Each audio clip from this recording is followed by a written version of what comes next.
El presidente de la Generalitat, Alberto Fabra, ha presenciado el encuentro que ha enfrentado esta noche al Levante y al Valencia correspondiente a la vuelta de los cuartos de final de la Copa del Rey. Quico Catalán y Manuel Llorente, presidentes de ambos clubes, junto a la consellera Lola Johnson y el presidente de honor del Levante, Paco Fenollosa, han recibido a Fabra en su llegada al estadio.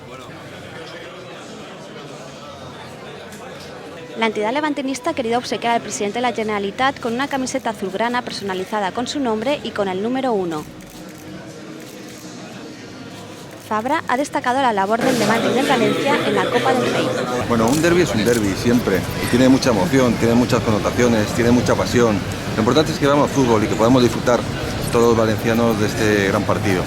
Y es una lástima que solo pueda pasar uno, pero lo importante hoy es que disfrutemos, sobre todo que nos demos cuenta de lo que tenemos dos equipos que están en una eliminatoria de la Copa y haciendo muy buen fútbol.